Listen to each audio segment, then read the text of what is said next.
Ayatollah Ali Khamenei की मौत के बाद अब उनके बेटे मुस्तफा खामनेई को ईरान का नया सुप्रीम लीडर चुन लिया गया है।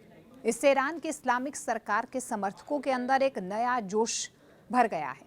नए सुप्रीम लीडर के आते ही ईरान ने इजरायल के खिलाफ जोरदार हमला बोला है।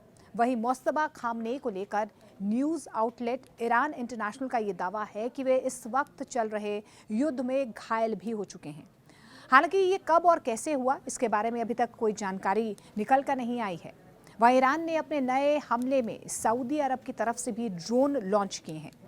मुस्तफा खामनेई के सुप्रीम लीडर बनते ही ईरान की सबसे ताकतवर सैन्य संस्था इस्लामिक रेवोल्यूशनरी गार्ड कॉर्प्स यानी कि IRGC ने उनके प्रति पूरी निष्ठा जाहिर की है। IRGC ने बयान भी जारी कर ये कहा है कि नए सुप्रीम लीडर के दिव्य आदेशों का पूरी तरह से पालन किया जाएगा और ज़रूरत पड़ने पर अमेरिका ईरान युद्ध में अपनी जान तक कुर्बान करने के लिए वो तैयार है। ईरान की संसद के स्पीकर और कई वरिष्ठ राजनीतिक नेताओं ने भी मुस्तफा के नेतृत्व का स्वागत किया है। असेंबली ऑफ एक्सपर्ट्स ने ये घोषणा करते हुए देशवासियों से नए नेता के प्रति निष्ठा जाहिर करने और एकजुट रहने की अपील भी की है। वरिष्ठ नेता अली लारिजानी ने कहा कि दुश्मनों को लगा था कि अली खामनेई की हत्या के बाद ईरान कमजोर पड़ जाएगा, लेकिन कानूनी प्रक्रिया के जरिए नया नेता चुन लिया गया है और देश एक बार फिर से मजबूती से लड़ रहा है। नए सुप्रीम लीडर के ऐलान के कुछ ही घंटों के बाद ईरान ने युद्ध के मोर्चे पर भी आक्रामक रुख दिखाया है।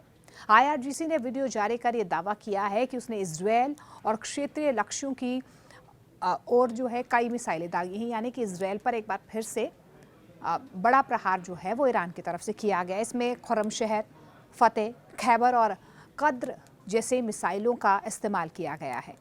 लगातार हमलों को देखते हुए अमेरिका ने अपना तीसरा एयरक्राफ्ट कैरियर यानी कि जॉर्ज H.W. बुश ईरान की तरफ भेज दिया है। इस बीच खाड़ी क्षेत्र के कई देशों ने सोमवार सुबह नई हवाई हमलों की सूचना भी दी है। बहरीन में ईरानी ड्रोन हमलों के बाद कम से कम 32 लोग घायल बताए जा रहे हैं।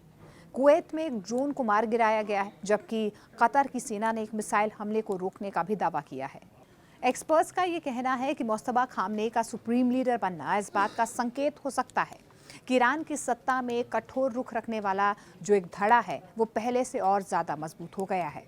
माना यह भी जा रहा है कि नए नेता के नेतृत्व में ईरान अली खामनेई की नीति को आगे बढ़ाएगा और अमेरिका और इजरायल के खिलाफ अपने रुख को और ज़्यादा सख्त कर सकता है। ईरान की सत्ता में बड़ा बदलाव हो चुका है। सुप्रीम लीडर अली खामनेई की मौत के बाद अब उनके बेटे यानी कि मुस्तफा खामनेई ने सत्ता की कमान संभाल ली है और उनके आते ही ईरान की राजनीति और सैन्य ताकत और ज़्यादा मजबूत नजर आ रही है। मुस्तफा खामनेई के सत्ता में आने से ईरान की नीति में कुछ बड़े बदलाव भी देखने को मिल सकते हैं। एक्सपर्ट्स ये दावा कर रहे हैं कि इसके 3 बड़े असर जो हैं वो देखे जा सकते हैं। सबसे पहला असर ये है कि ज़्यादा आक्रामक सैन्य रुख जो है यहाँ से आगे ईरान का नजर आ सकता है। मुस्तफा को ईरान की कट्टरपंथी और सुरक्षा संस्थानों के करीब माना जाता है, खासतौर पर इस्लामिक रेवोल्यूशनरी गार्ड कॉर्प्स यानी कि IRGC जो मजबूती से इजरायल और अमेरिका के खिलाफ लड़ रहे हैं। साफ तौर पर इसका मतलब ये हुआ कि मिसाइल हमले, प्रॉक्सी युद्ध और क्षेत्रीय दबाव की रणनीति अब यहाँ से और ज़्यादा तेज हो सकती है। प्रॉक्सी वॉर और ज़्यादा बढ़ सकता है। ईरान सीधे युद्ध के बजाय अपने सहयोगी संगठनों के जरिए दबाव बढ़ा सकता है, जैसे कि हिजबुल्ला लेबनान में, हूथी की बात कर लेते हैं तो यमन में। इसके जरिए इजरायल और खाड़ी देशों पर दबाव बढ़ाने की कोशिश ईरान की तरफ से हो सकती है। वहीं खाड़ी क्षेत्र में तनाव और ज़्यादा बढ़ सकता है। इस वक्त जो संवेदनशील कहीं ना कहीं स्थिति और तस्वीर बनी हुई है मिडिल ईस्ट की, वहाँ पर अब और ज़्यादा प्रहार अगर ईरान की तरफ से किया जाता है, खासतौर पर अमेरिका के बेसिस पर, तो तनाव और ज़्यादा बढ़ सकता है। अगर ईरान की आक्रामक रणनीति जारी रहती है तो इसका सीधा असर इजरायल, सऊदी अरब और यूनाइटेड स्टेट्स की मौजूदगी वाले तमाम जो क्षेत्र हैं जहां पर ईरान की तरफ से पहले से ही प्रहार किए जा रहे हैं, वहां पर एक बार फिर से और ज़्यादा आक्रामक रुख जो है अपनाया जा सकता है और मिडिल ईस्ट में बड़ा सैन्य टकराव हो सकता है या ये जो युद्ध है और ज़्यादा लंबा चल सकता है।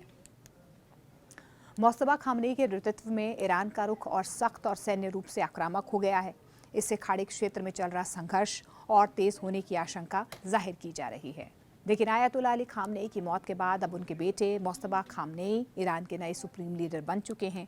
हालांकि एक हमले में उनके घायल होने की खबर सामने आई है, लेकिन इसकी पुष्टि अभी नहीं हो पाई है। ईरान झुकने को तैयार नहीं है। अमेरिका की तरफ से भी लगातार दावे किए जा रहे हैं।